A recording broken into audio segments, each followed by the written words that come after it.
Assalamualaikum warahmatullahi wabarakatuh. Selamat pagi semuanya. Semoga kita selalu dalam lindungan Allah Subhanahu wa taala dan selalu diberikan kesehatan yang luar biasa untuk kita agar selalu bisa menggapai cita-cita kita.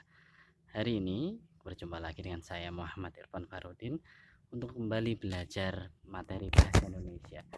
Materi apa yang akan kita pelajari hari ini? Materi yang akan kita pelajari hari ini adalah tentang novel sejarah.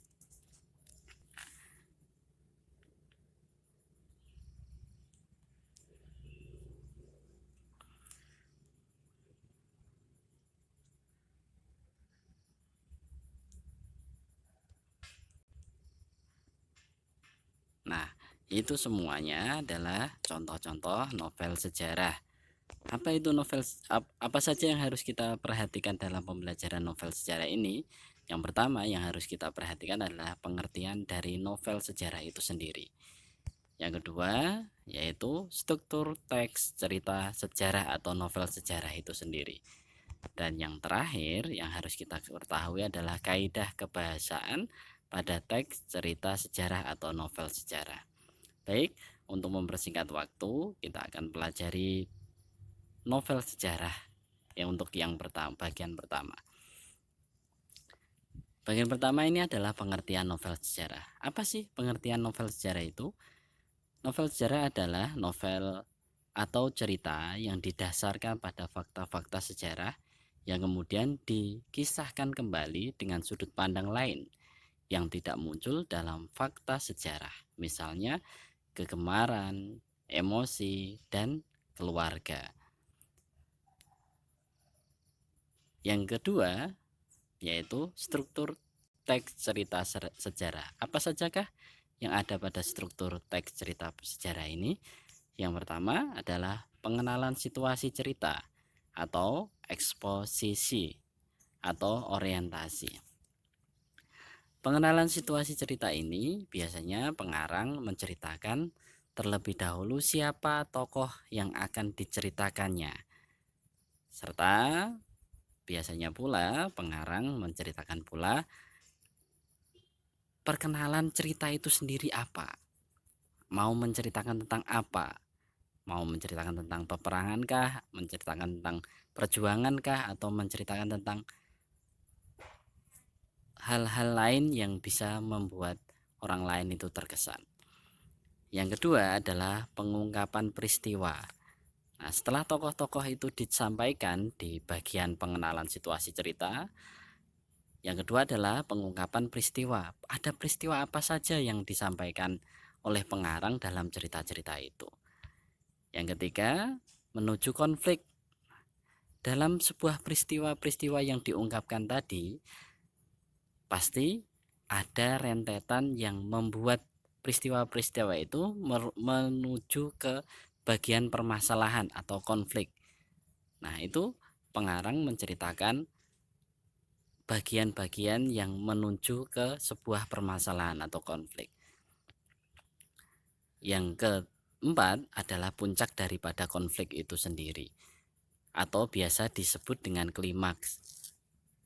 Puncak dari sebuah masalah ini biasanya menjadi tumpukan dari permasalahan-permasalahan yang sudah diceritakan di awal dan belum terselesaikan, sehingga permasalahan-permasalahan itu cirinya membutuhkan orang lain untuk bisa menyelesaikan permasalahannya.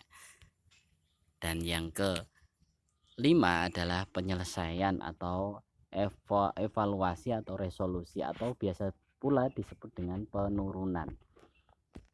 Bagian ini, permasalahan-permasalahan yang sudah memuncak tadi sudah mulai ada titik terang untuk penyelesaiannya, untuk penguraian masalah-masalah itu. Nah, itu dinamakan dengan penyelesaian atau penurunan.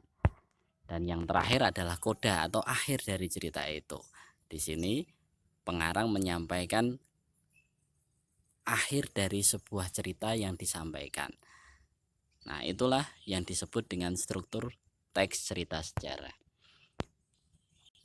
Yang ketiga adalah kaidah kebahasaan pada teks cerita sejarah atau novel sejarah.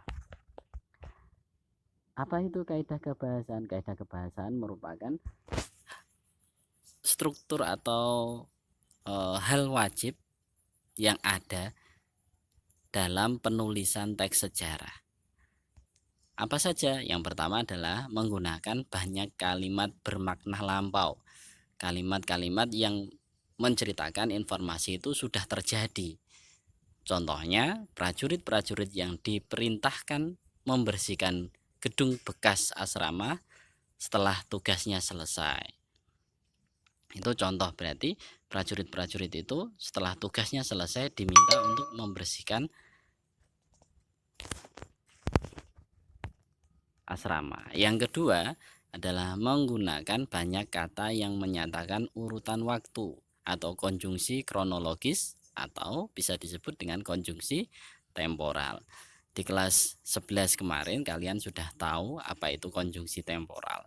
Konjungsi temporal itu contohnya adalah seperti sejak itu, setelah itu, mula-mula, kemudian dan lain sebagainya. Contohnya, setelah juara gulat, aku bangkit dan pulang dengan kemenangan. Nah, itu ada kata setelah. Itu berarti menunjukkan konjungsi temporal. Yang keempat, menggunakan banyak kata kerja yang menyatakan suatu tindakan atau kata kerja material. Dan yang terakhir adalah menggunakan banyak kata kerja yang menyatakan suatu yang menunjukkan kalimat tak langsung sebagai cara menceritakan seorang tokoh oleh pengarang. Misalnya, mengatakan bahwa, menceritakan tentang, menurut, mengungkapkan, menanyakan, menyatakan, dan bahkan menuturkan.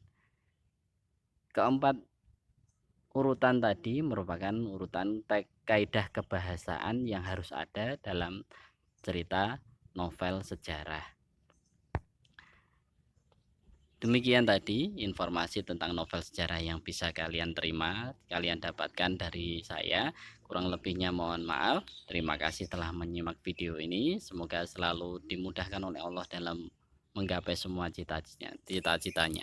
Assalamualaikum warahmatullahi wabarakatuh.